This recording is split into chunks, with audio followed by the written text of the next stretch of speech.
Before the town begins to stir, before doors open and lights come on, there is a warm place where time moves differently.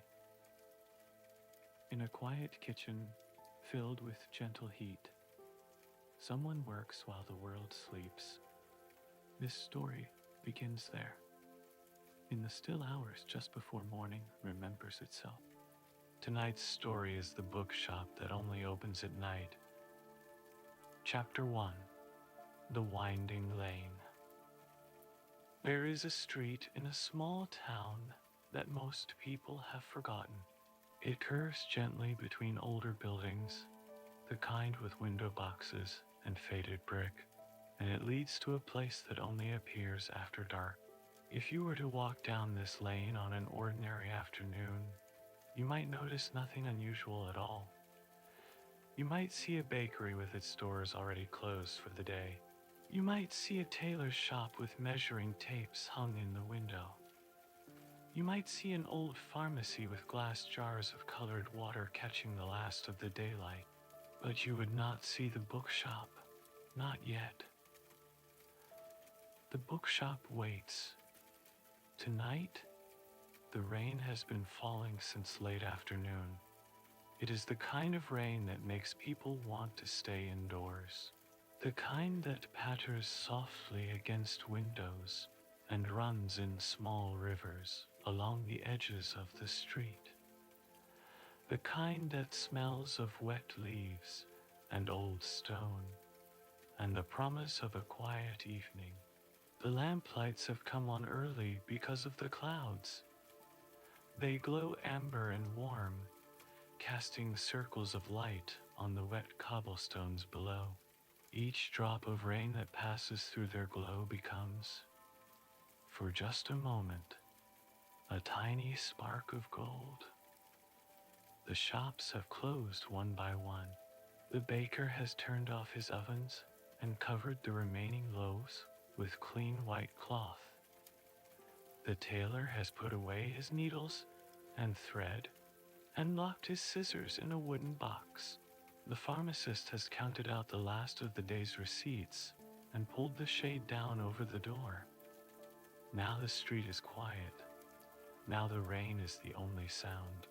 Now, if you look very carefully, you might notice something you did not see before.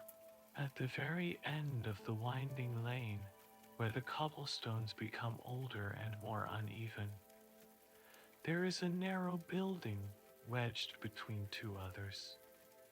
It has a door painted the color of midnight.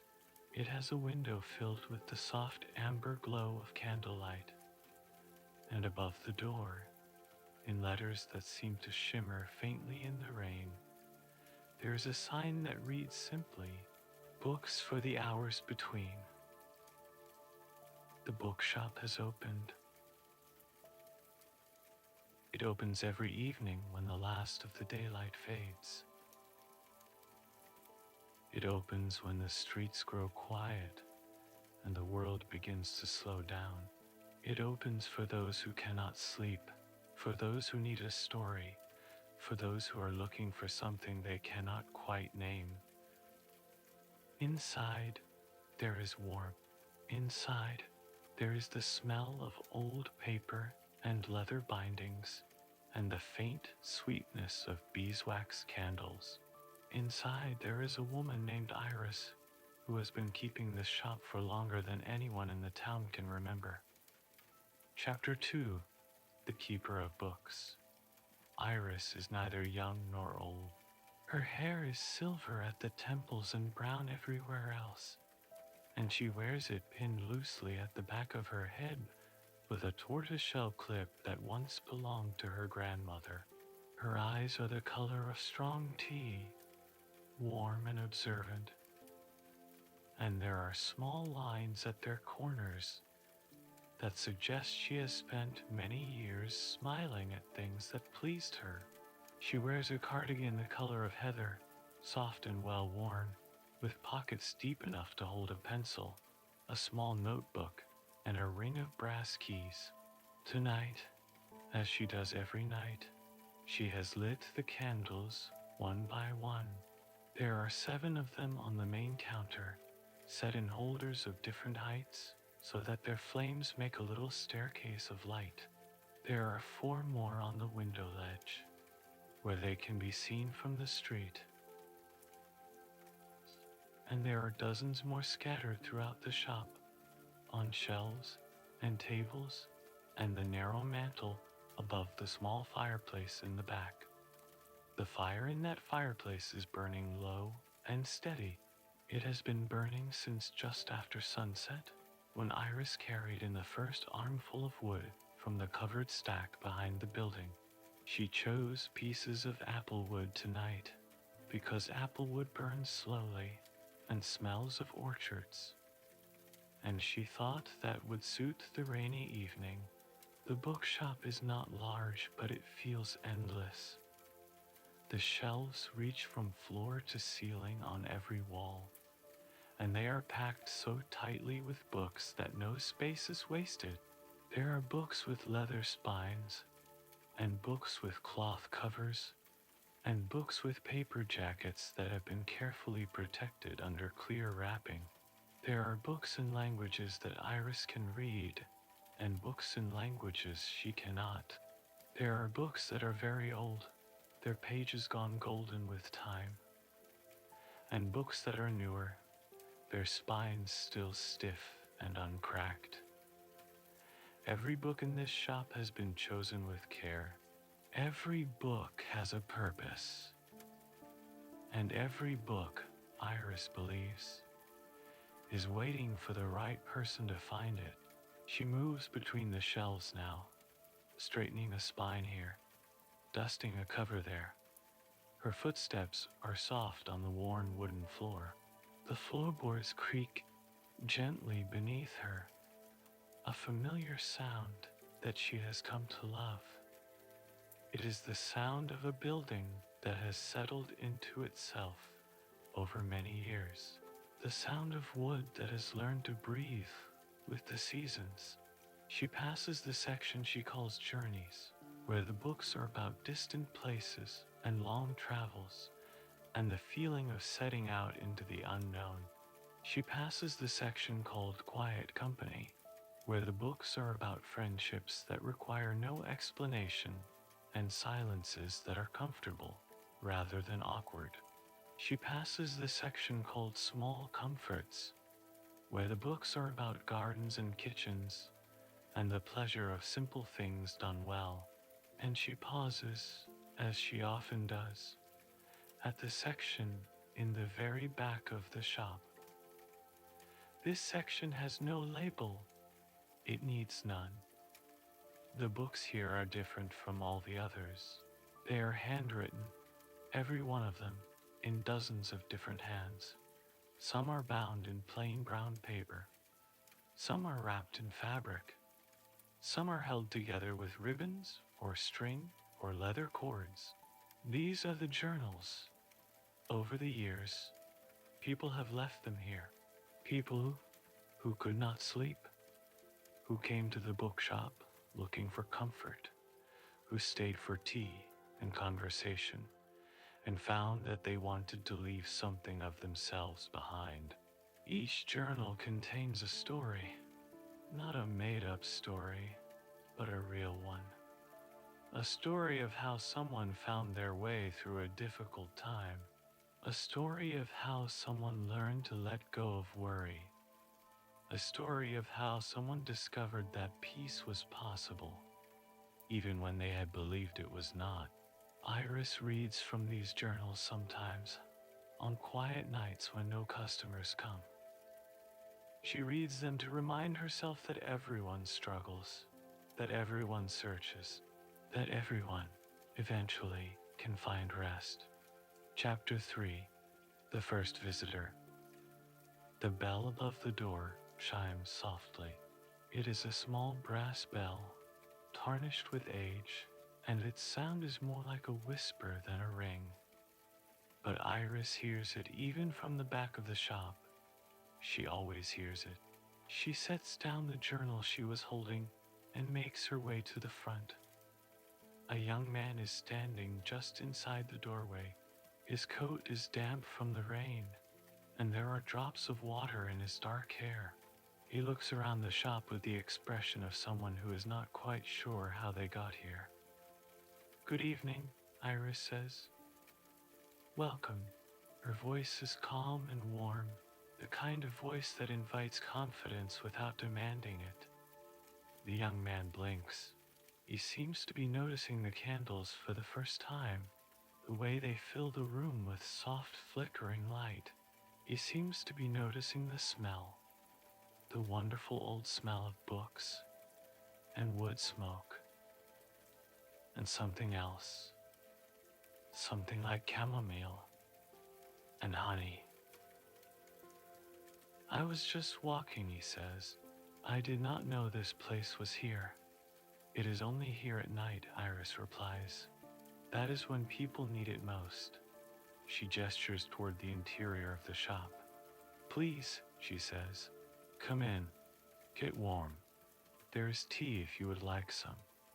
The young man's name is Thomas. He does not tell Iris this right away, but she does not ask. Names come when they are ready, she has learned. Pressing for them only makes people close up like flowers at dusk. She leads him to the small seating area near the fireplace. There are 2 armchairs here, both covered in fabric that was once green but has faded to the color of sage. Between them is a small table holding a teapot under a quilted cozy, 2 cups turned upside down on their saucers, and a plate of shortbread cookies. "Please sit," Iris says. "The fire is warm." Thomas sits. He sinks into the armchair as if he has been waiting all day for permission to rest. His shoulders, which had been hunched up near his ears, begin to lower. His hands, which had been clenched in his pockets, come out and rest on the armrests. Iris pours the tea. It is chamomile, golden and steaming, and the smell of it fills the air around them. For a long while, neither of them speaks. The fire crackles. The rain patters against the window. Somewhere in the shop, a floorboard settles with a soft creak. Thomas drinks his tea slowly. He looks at the shelves around him, at the hundreds and hundreds of books packed together like old friends. He looks at the candles, at the way their light makes everything seem softer and more possible. He looks at Iris, at her calm face and her warm eyes and her hands wrapped around her own cup of tea. "I have not been sleeping," he says finally.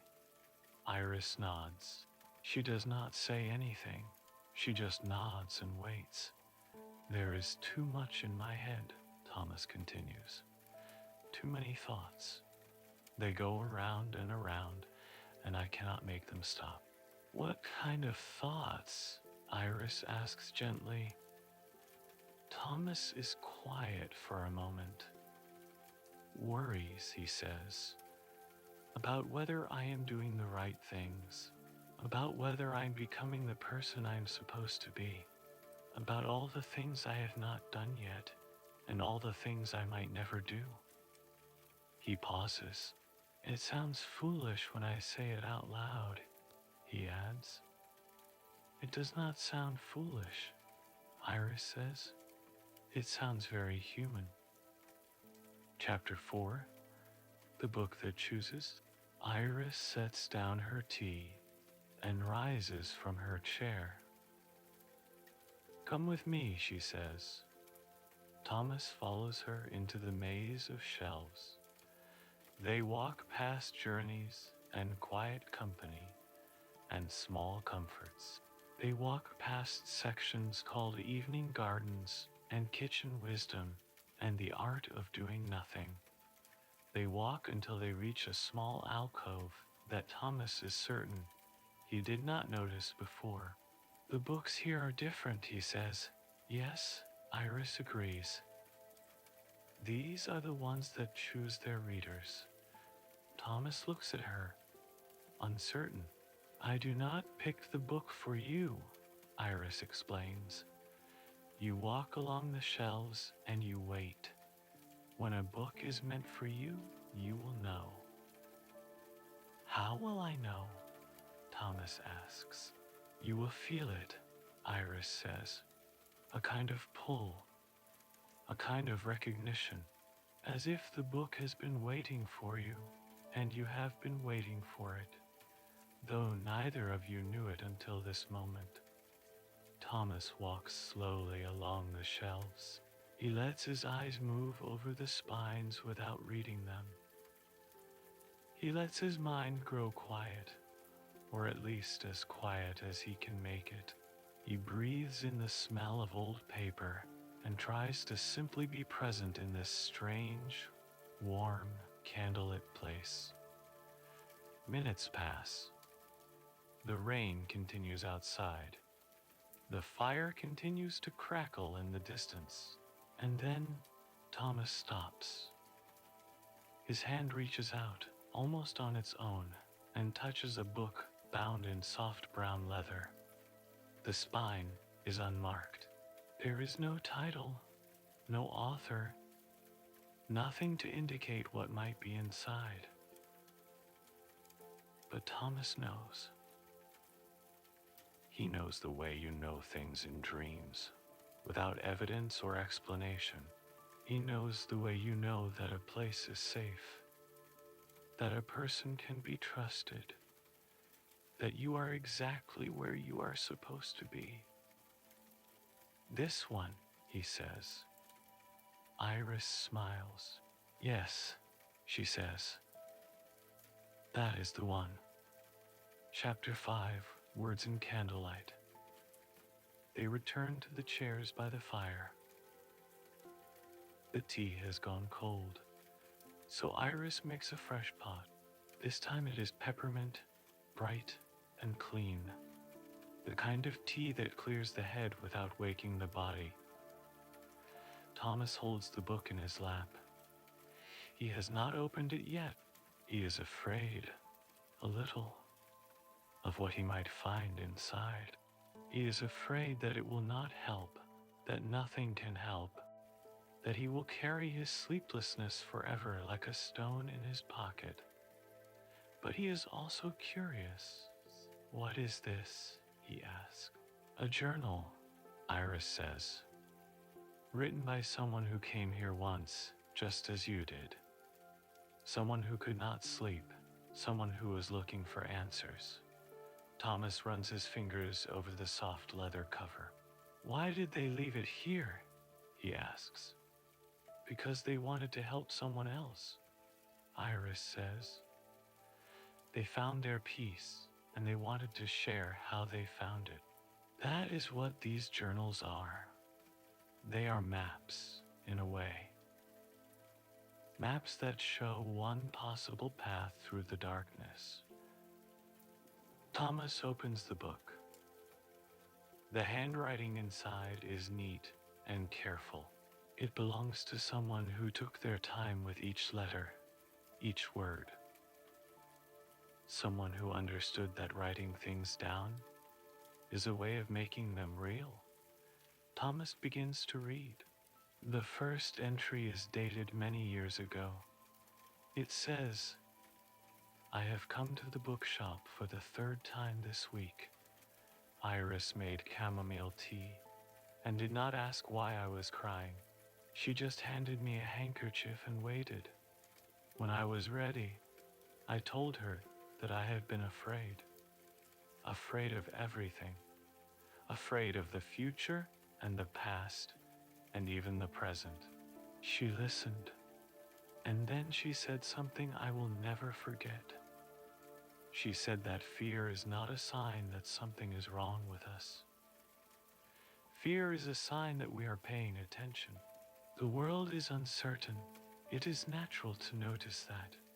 What matters is not whether we feel fear, but what we do when we feel it. Thomas turns the page. The next entry says, Tonight, I learned about the journals. Iris showed me the section in the back. All those handwritten books, all those stories of people who came before me. She said I could read any of them. She said they might help me understand that I am not alone. I picked one at random. It was written by a school teacher who could not sleep because she was worried about her students. She wrote about how she learned to accept that she could not fix everything. She wrote about how she learned to trust that doing her best was enough. I read her words 3 times. Each time, I felt a little lighter. Thomas continues reading. The entries stretch across weeks and months. They tell the story of someone learning, slowly, to quiet their mind. Someone learning that worries do not have to be solved, only acknowledged. Someone learning that sleep is not something you force, but something you allow. He reads about breathing exercises and evening walks, and the practice of writing down worries on scraps of paper and then letting them go.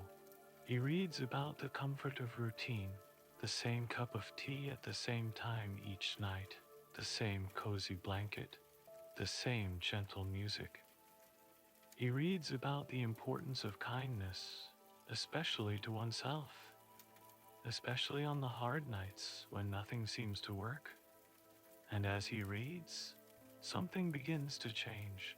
Chapter 6, The Letting Go. Thomas looks up from the journal. The fire has burned down to embers, glowing orange and red in the dark. The candles have burned lower too, their flames smaller but still steady. Outside, the rain has softened to a gentle mist. How long have I been reading? Thomas asks. Iris smiles. Long enough, she says. Time moves differently here. It takes what you need. Thomas looks down at the journal in his hands. This helped, he says. I do not know how to explain it, but it helped. You do not need to explain, Iris says. Understanding is not always made of words. Thomas closes the journal and sets it gently on the table. He feels different now. The thoughts are still there, the worries and the fears, and the questions that have no answers, but they seem quieter, more distant, like sounds heard from another room. He realizes, perhaps for the first time, that his thoughts are not him. They are just visitors passing through. He can acknowledge them without following them. He can feel them without becoming them. He can let them go gently, the way you let go of a leaf and watch it drift downstream. Iris rises and moves to the window. The rain has stopped, she says. The clouds are beginning to clear. Thomas joins her. Through the glass, he can see the wet cobblestones shining in the lamplight. He can see the stars beginning to appear, one by one, in the gaps between the clouds. He can see the quiet street, empty and peaceful, waiting for morning. I should go, he says, but I do not want to. You can come back, Iris says. The shop is here every night, as long as you need it. Thank you, Thomas says, for the tea, for the book, for everything. Iris takes his hand and pats it gently. Thank yourself, she says. You were the one who walked through the door. You were the one who chose to stay. You were the one who read the words and let them change you. Chapter 7, The Walk Home. Thomas steps outside. The air is cool and clean, washed fresh by the rain. He breathes deeply, filling his lungs with the smell of wet stone and damp leaves. He looks up at the stars, those ancient lights that have been shining long before he was born and will shine long after he is gone. He begins to walk. His footsteps are slow and unhurried. He has nowhere to be, nothing to do, no deadline to meet. The night is his, and he intends to take his time. He walks past the pharmacy with its dark windows. He walks past the tailor's shop with its measuring tapes still hanging in the glass. He walks past the bakery, and he imagines the loaves resting under their white cloths, the yeast still warm in their centers, the crust still crackling softly as they cool. He walks out of the winding lane and into the wider streets of the town. Here there are trees, their bare branches dark against the clearing sky. Here there are houses with curtained windows, some glowing faintly with nightlights, some completely dark. Here there are gardens behind iron fences, sleeping under blankets of mulch, dreaming of spring. Thomas walks through all of it. He notices things he has never noticed before. The way the street lights make halos in the mist, the way the puddles reflect the stars, the way his own footsteps sound different on different surfaces, softer on wet leaves, sharper on bare stone. He is awake, truly awake, in a way that has nothing to do with sleeplessness. He is present. Chapter 8. The Threshold of Sleep. Thomas arrives home. His apartment is small and quiet. He does not turn on the overhead light. Instead, he lights the lamp on his bedside table, the one with the amber shade that makes everything look warm. He makes a cup of tea, not because he read about it in the journal, but because it feels right, because his body knows what it needs, and what it needs right now is warmth and comfort, and the ritual of pouring water over leaves. He carries the tea to his bedroom. He sets it on the nightstand and changes into soft clothes. The old shirt and worn pants he has had for years, the ones that feel like a second skin. He climbs into bed. The sheets are cool at first, then warm as his body heat spreads through them. The pillow is soft beneath his head. The blanket is heavy enough to feel like an embrace.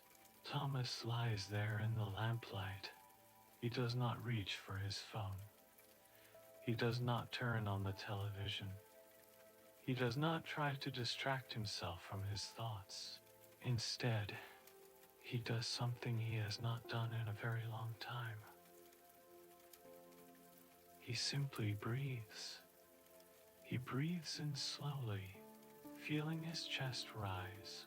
He breathes out slowly, feeling his body sink deeper into the mattress.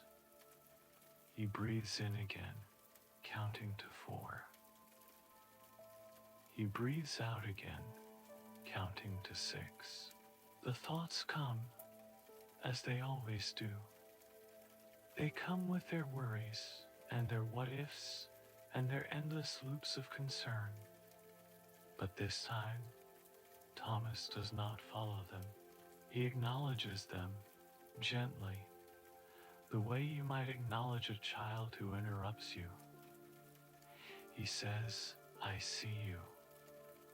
I hear you. And then I am going to let you go." And he does. One by one, the thoughts drift away. They do not disappear entirely. They are still there, somewhere in the distance, but they are no longer pressing, no longer urgent, no longer demanding his attention.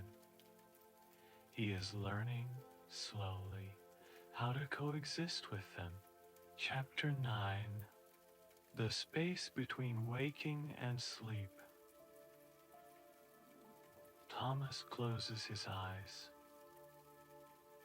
Behind his eyelids, there is darkness, but it is a warm darkness, safe darkness, the kind of darkness that wraps around you like a blanket and holds you gently. He thinks of the bookshop. He thinks of Iris with her silver temples, and her tea, and her calm, knowing smile. He thinks of the candles flickering in their holders, making staircases of light. He thinks of the fire crackling in the back, the apple wood burning slow and sweet. He thinks of all those journals on the shelves, all those stories of people who came before him, all those maps through the darkness, all those hands reaching back through time to help a stranger. He is not alone. He can feel it at the edges, soft and gentle, like a tide coming in. It does not crash over him. It does not demand anything. It simply arrives, slowly and surely, filling the spaces between his thoughts. His breathing grows deeper. His body grows heavier. The lamp on the nightstand seems to grow dimmer, though he has not touched it. The world seems to grow softer, quieter, more distant. He is drifting. He thinks, for a moment, of the journal he read tonight. He thinks of the person who wrote it, whoever they were. He wonders if they ever knew how much their words would matter. He wonders if they ever imagined that someone like him, on a rainy night years in the future, would find comfort in their story. Probably not. Probably they just wrote what they needed to write and trusted that it would help someone someday. And it did. It helped him. Chapter 10, The Deepening. Thomas is on the border now, the border between waking and sleep, that thin and shimmering line where dreams begin to form and thoughts begin to dissolve. He is no longer thinking in words.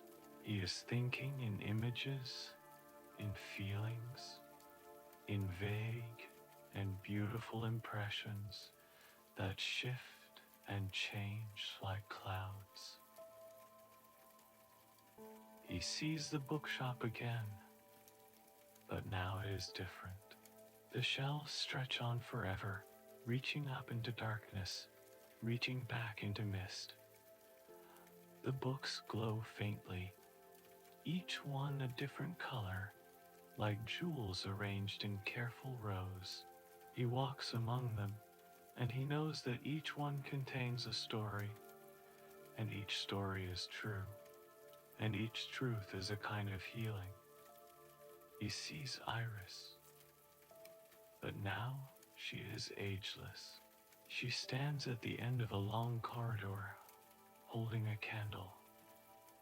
The light from the candle is bright enough to see by, but soft enough not to hurt his eyes.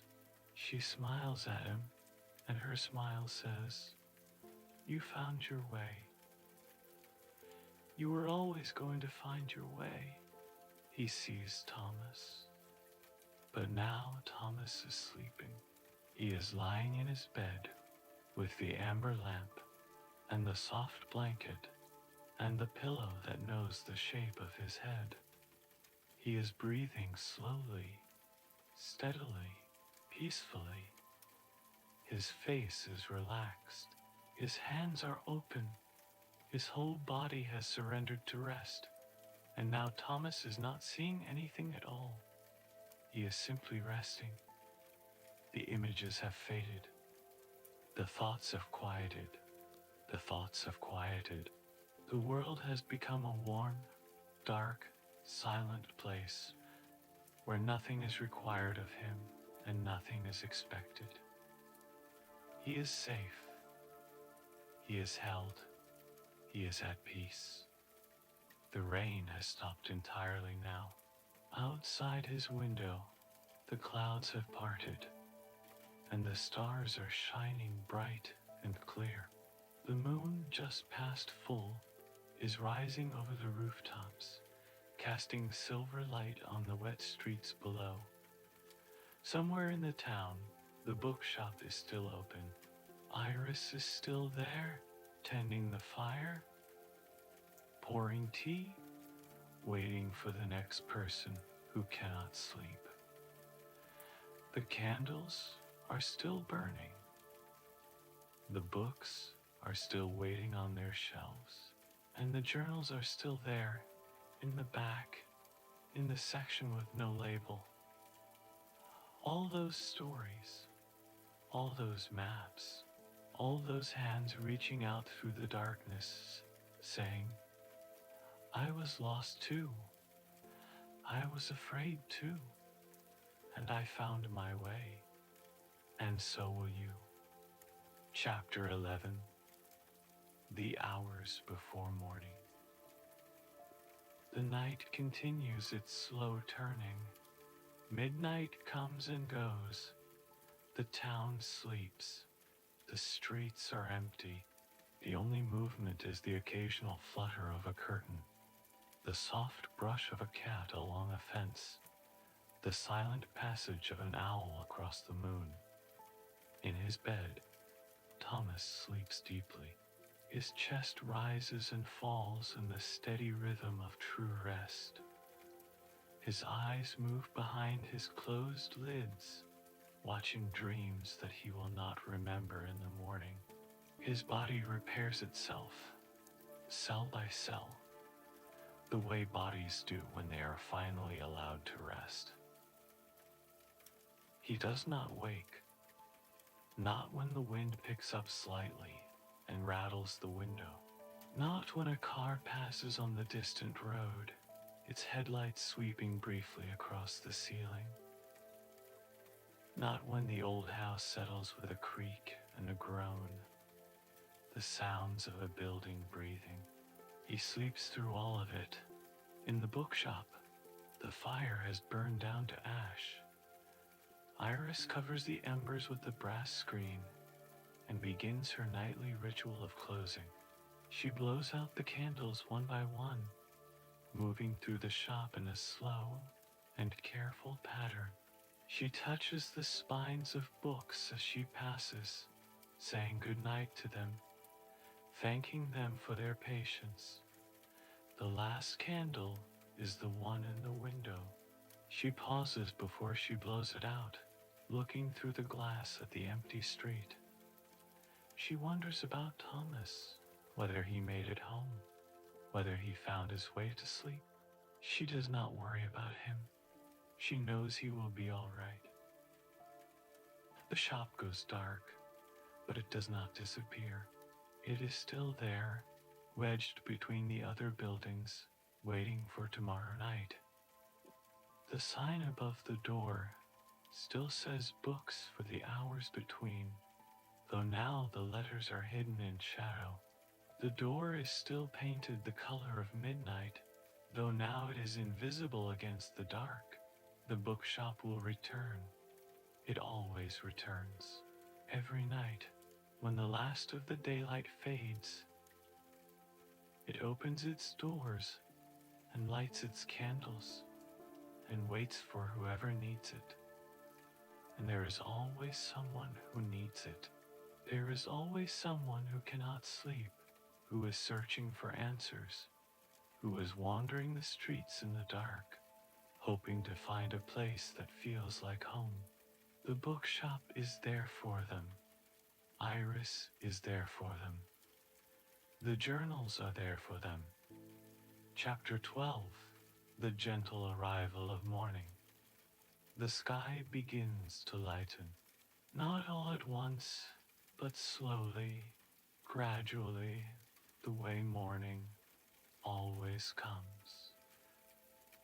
First, a faint gray at the eastern horizon, then a pale blue, then pink, then gold. The stars fade one by one, like candles being blown out by an invisible hand. Thomas stirs.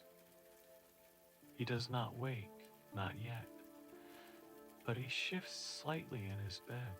He pulls the blanket a little higher. He sighs, a soft sound of contentment. He is dreaming of something peaceful. Perhaps he is dreaming of the bookshop. Perhaps he is dreaming of walking through those endless shelves, touching the spines of books, feeling the warmth of the fire on his back. Perhaps he is dreaming of Iris, her calm voice, her knowing eyes, her hands wrapped around a cup of chamomile tea. Perhaps he is dreaming of nothing at all, just colors and feelings, and the sense of being exactly where he belongs. The sun rises. It crests the horizon and sends long golden rays across the town, touching the rooftops and the treetops and the puddles left behind by last night's rain. It warms the cobblestones of the winding lane. It shines through the windows of the closed shops, the bakery and the tailor and the pharmacy. It shines on the spot where the bookshop was, but in the daylight there is nothing there, just a narrow gap between two buildings, a bit of shadow, a wall of old brick covered in ivy. No door, no window, no sign. The bookshop is sleeping now, the way Thomas is sleeping. It is resting, gathering its strength, preparing for tonight. In his apartment, Thomas finally wakes. He opens his eyes slowly, blinking at the morning light that streams through his curtains. He lies still for a moment, feeling the weight of the blanket, the softness of the pillow, the warmth of the bed that has held him all night. He feels different. The heaviness that has been pressing on his chest for weeks, maybe months, maybe longer, has lifted. Not completely, but enough. Enough that he can breathe more easily. Enough that he can imagine getting through the day. Enough that he can look forward to the next night. And the next. He sits up slowly. He stretches his arms above his head. He takes a deep breath and lets it out in a long, satisfied sigh. He remembers the bookshop. He remembers the rain and the candles and the tea. He remembers Iris and her gentle smile. He remembers the journal, the one bound in soft brown leather, the one that had no title on its spine. He remembers the words he read. Fear is not a sign that something is wrong with us. Fear is a sign that we are paying attention. He holds those words in his mind like a small stone, smooth and warm, something to carry with him through the day. He gets out of bed. He makes his way to the kitchen and puts the kettle on. He watches the water begin to simmer, then boil, then send steam rising toward the ceiling. He pours it over chamomile leaves and breathes in the familiar, comforting scent. Outside his window, the world is waking up. He can hear birds beginning to sing. He can hear a distant car starting. He can hear the sounds of a town coming back to life after a night of rest. He takes his tea to the window and looks out. The sky is clear and bright. The streets are still wet, but they are shining in the sunlight. A woman walks by with a dog on a leash. A man on a bicycle pedals slowly past. Thomas smiles. It is a small smile, but it is real. He thinks about the journal again. He thinks about how the person who wrote it wanted to help someone else.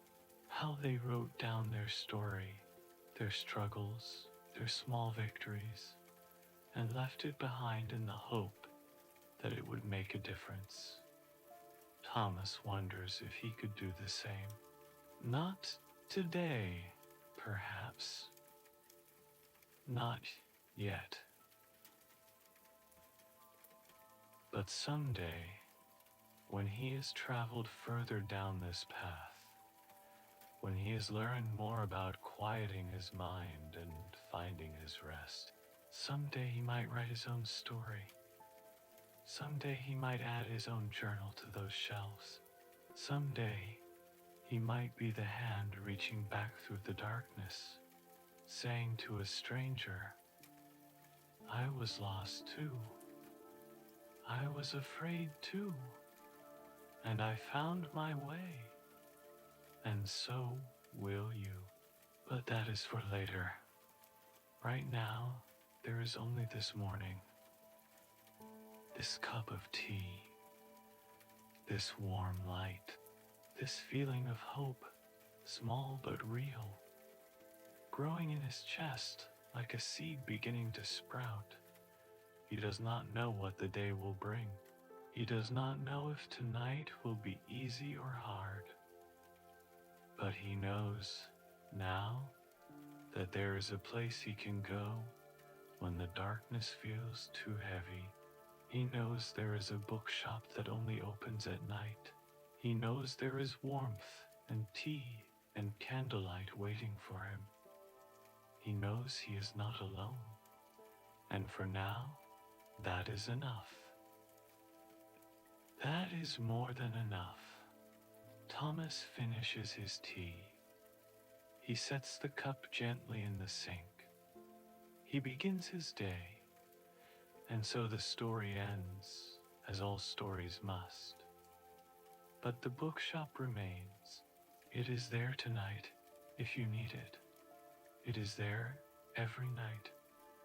The door painted the color of midnight, the window glowing with candlelight, the sign that says books for the hours between. Iris is there, waiting with her kettle and her smile. The journals are there, waiting to share their wisdom. And there is a chair by the fire, soft and worn and comfortable, waiting for you. So let your eyes grow heavy now. Let your breathing slow. Let the thoughts drift past like cloud, like leaves on a stream, like birds flying south for the winter. You do not need to hold on to them. You do not need to solve them. You can simply let them go. The rain has stopped. The stars are out. The night is quiet and still and full of peace. And you are safe. You are held. You are allowed to rest. So rest now. Rest deeply. Rest completely. The morning will come when it is ready. The world will wait for you. For now, there is only this moment, this breath, this gentle, perfect stillness. Sleep well.